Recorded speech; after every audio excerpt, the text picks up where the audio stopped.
Friends, நான் போடுற videos எல்லாம் உங்களுக்கு பிடிஎஃபாக வேணும் அப்படின்னா அன்அகாடமின்னு ஒரு ஆப் இருக்குது, அதை டவுன்லோட் பண்ணுங்கள். அதனோட லிங்கை வந்து நான் டிஸ்கிரிப்ஷனில் கொடுக்குறேன்.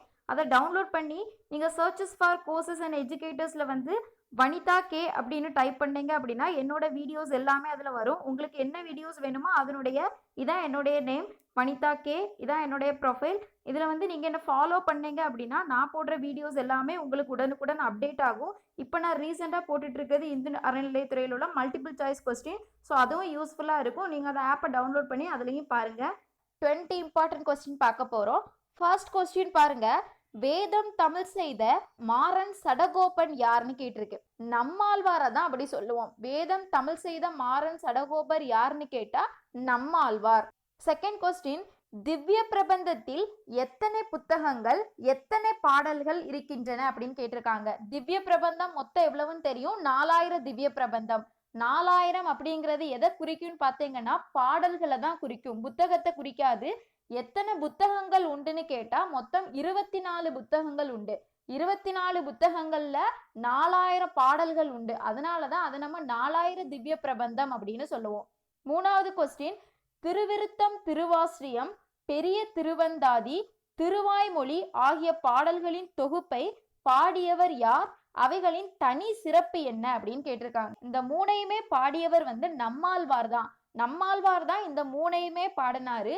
அதே மாதிரி இதை வந்து ஏன் அதனோட சிறப்பா சொல்றாங்கன்னு பாத்தீங்கன்னா, இதை வந்து வேதத்துக்கு சாராமா சொல்றாங்க. அதாவது வேதத்துக்கு ஈக்குவலாட்டு இந்த 3 நூல்களையும் சொல்றதுனாலதான் இதை வந்து சிறப்பா சொல்றாங்க. அது இல்லாம இதுக்கு இன்னொரு பெயர் வந்து தமிழ் மறை அப்படிங்கிற பெயரும் இதுக்கு உண்டு. என்ன பெயரு? தமிழ் மறை. நாலாவது கொஸ்டின். தேவாரம் பாடிய மூவர் யாருன்னு கேட்டிருக்கு. இந்த கொஸ்டின் நம்ம படிச்சிருந்தீங்க அப்படின்னா நல்லாவே தெரிஞ்சிருக்கும்.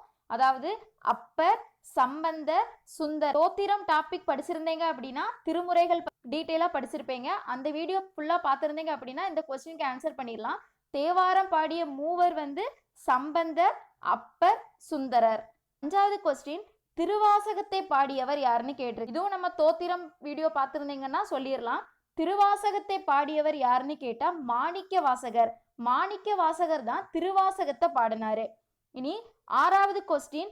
சீர்காழியும் திருவாத ஊரும் யார் யார் பிறந்த ஊர்கள்னு கேட்டிருக்காங்க. இதுவும் அதே திருமுறையில தான் வரும். அதாவது சீர்காழியில பிறந்தவர் வந்து யாருன்னு பாத்தீங்கன்னா சம்பந்தர் தான் சீர்காழியில பிறந்தாரு. சாசி சம்பந்தர் சீர்காழியில பிறந்தாரு. மாணிக்க வாசகர் வந்து திருவாத ஊர்ல பிறந்தாரு. இதுக்குன்னு தனியா ஒரு வீடியோ போடலாம். அதாவது ஆசிரியர்களுடைய குறிப்பு பத்தி தனியா ஒரு வீடியோ போடலாம். அதுல நம்ம டீட்டெயில்ஸா பார்க்கலாம். அதுல வந்து சீர்காழியில பிறந்தவர் வந்து சம்பந்தர், திருவாத ஊர்ல பிறந்தவர் வந்து மாணிக்க வாசகர். ஏழாவது கொஸ்டின் பாருங்க. தியாகராஜ சுவாமிகள் எத்தனை கோடி ராமநாமம் ஜபித்தார்னு கேட்டிருக்கு. அதாவது எத்தனை தடவை அவரு ராமநாமத்தை சொன்னாரு அப்படின்னு கேட்டிருக்கு. 96 கோடி ராமநாமம் ஜபித்தாராம். யாருன்னு கேட்டாங்கன்னா தியாகராஜ சுவாமிகள். எவ்வளவு ஜபித்தாருன்னு கேட்டாங்கன்னா 96 கோடி. எட்டாவது கொஸ்டின். யுதிஷ்டர். யுதிஷ்டர்னு யார சொல்லுவோம் அப்படின்னா தருமனை தான் யுதிஷ்டர் அப்படின்னு சொல்லுவோம். தர்மன் நடத்திய யாகத்துல வந்து அன்னதானத்துடைய பெருமையை உணர்த்தின பிராணி எதுன்னு கேட்டிருக்காங்க. கீரி. கீரி தான் சாப்பாட்டுடைய பெருமையை உணர்த்துறது. அடுத்தது தர்மன் வந்து வடக்கு நோக்கி போகும்போது அவர் கூட வந்த பிராணி யாருன்னு கேட்டா நாய் தான் அவர் கூட வந்த பிராணியா சொல்லியிருக்காங்க. 10th கொஸ்டின் எல்லாருமே ஈஸியா சொல்லிடுவோம். ராமாயணத்தின் குரங்கு படையில் சேது பாலம் கட்டுப்பணியில் ஈடுபட்ட சிறு பிராணி எல்லாருக்குமே தெரியும். அணில் தான் அந்த பாலம் கட்ட உதவுனது. எதை தானம் கொடுத்து சுவர்க்கம் புகுந்தான் ரந்தி தேவன். ரந்தி தேவன் வந்து எதை தியானமா கொடுத்து சுவர்க்கம் புகுந்தான் அப்படின்னு கேட்டிருக்கு. தண்ணீர் தானம் கொடுத்துதான். யாருன்னு கேட்டா நந்தி தேவன் என்னது தானமா கொடுத்தாரு அப்படின்னா தண்ணீர் தானம். இனி 12th கொஸ்டின் பாருங்க. தமிழ்நாட்டில் கூத்தனூரில் உள்ள கோவிலின் சிறப்பு என்னன்னு கேட்டிருக்காங்க. அதாவது கூத்தனூர்ல இருக்கக்கூடிய கோவிலோட பெயர் வந்து சரஸ்வதி தேவி கோவில் தான். தமிழ்நாட்டுல கூத்தனூர்ல இருக்கு. 13வது கொஸ்டின். பூதத்தாழ்வார், பொய்கையாழ்வார், பேயாழ்வார் ஆகிய மூவரும் முதலில் சந்தித்த ஊர் எதுன்னு கேட்டிருக்காங்க. இந்த 3 பேரும் சந்தித்த ஊர் வந்து திருக்கோவலூர். திருக்கோவலூர்ல தான் இந்த 3 பேரும் சந்திச்சு ஒரு பாடல் பாடுவாங்க. பூதத்தாழ்வார், பொய்கையாழ்வார், பெய்யாழ்வார் இவங்கள தான் நம்ம முதலாழ்வார்கள் அப்படின்னு சொல்லுவோம். 14வது கொஸ்டின். நம்மாழ்வார் வாழ்ந்த திருக்குறுக்கூரின் இன்னொரு பிரசித்தமான பெயர் என்னன்னு கேட்டிருக்கு. நம்மாழ்வார் வாழ்ந்த ஊர் எதுன்னு கேட்டா திருக்குறுக்கூரின் அந்த அந்த ஊருடைய இன்னொரு பெயர் என்னன்னு பார்த்தீங்கன்னா ஆழ்வார் திருநகரி அப்படின்னு சொல்லுவாங்க. ஆழ்வார் திருநகரி.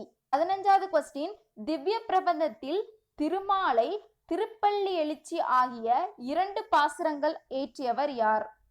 இந்த 2 பாசுரங்களையும் ஏற்றியவர் வந்து தொண்டரடி பொடியாழ்வார். தொண்டரடி பொடியாழ்வார் தான் திருமாலை திருப்பள்ளி அப்படிங்கிறது. நம்ம தோத்திரம் அப்படிங்கிற வீடியோ பார்த்துருந்தாலே இதோட எல்லா கொஸ்டின் பாதி கொஸ்டினுக்கும் நம்ம ஆன்சர் பண்ணலாம். பார்க்காதவங்க அந்த வீடியோ பாருங்க. 16வது கொஸ்டின், சேர நாட்டில் திருவஞ்சைக்களத்தில் அவதரித்த ஆழ்வார் யாருன்னு கேட்டிருக்கு. திருவஞ்சைக்களத்தில் அவதரித்த ஆழ்வார் வந்து குலசேகர ஆழ்வார். சேரநாடு குலசேகர ஆழ்வார். 17வது கொஸ்டின், நீலன் என்ற இயற்பெயர் உடைய ஆழ்வார் யார்? நீலன் அப்படிங்கிற இயற்பெயர் யாருக்கு உண்டுன்னு பார்த்தீங்கன்னா திருமங்கை ஆழ்வாருக்கு தான் உண்டு. திருமங்கை ஆழ்வாருடைய மனைவி குமுதவள்ளி. இது மறக்க கூடாது, இது இம்பார்ட்டன்ட் கொஸ்டின். நீலன் அப்படிங்கிற இயற்பெயர் திருமங்கை ஆழ்வாருக்கு உண்டு. திருமங்கை ஆழ்வாருடைய மனைவி பெயர் தான் குமுதவள்ளி. 18வது கொஸ்டின், பாரத மாதா திருப்பள்ளி எழுச்சி சிவன் மீது திருப்பள்ளி எழுச்சி பாடிய கவிஞர்கள் யாவர்னு கேட்டிருக்கு. சிவன் மீது திருப்பள்ளி எழுச்சி பாடிய கவிஞர்கள் வந்து பாரதியும் மாணிக்க வாசகரும். 19வது கொஸ்டின், விஷ்ணு சித்தன் என்ற இயற்பெயர் கொண்ட ஆழ்வார் யாருன்னு கேட்டிருக்கு. விஷ்ணு சித்தன் யாருக்கு பெயர் அப்படின்னா பெரியாழ்வாருக்கு தான் விஷ்ணு சித்தன் அப்படிங்கிற பெயர் உண்டு. 20வது கொஸ்டின், திருவாய்மொழியில் எத்தனை பாசுரங்கள் உள்ளன? திருவாய்மொழியில எத்தனை பாசுரங்கள் இருக்குன்னு கேட்டா 1102 பாசுரங்கள் உண்டு. அதுல ஒரு 125 மல்டிபிள் சாய்ஸ் இம்பார்ட்டன்ட் கொஸ்டின்ஸ் கொடுத்துருக்கேன். அது வேணும்னா உங்களுக்கு நீங்க பிடிஎஃபாவும் டவுன்லோட் பண்ணி படிச்சுக்கலாம். நாளைக்கு அந்த லெசன் பப்ளிஷ் ஆகும். உங்களுக்கு நீங்க ஃபாலோ பண்ணீங்க அப்படின்னா உடனே நோட்டிஃபிகேஷன் வரும். நீங்க அதுல போய் பிடிஎஃப் டவுன்லோட் பண்ணி கூட படிக்கலாம்.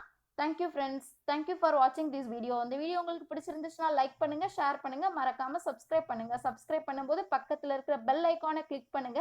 அப்பதான் நான் போடுற வீடியோஸ் எல்லாமே உங்களுக்கு உடனுக்குடன் நோட்டிஃபை ஆகும். Thank you friends.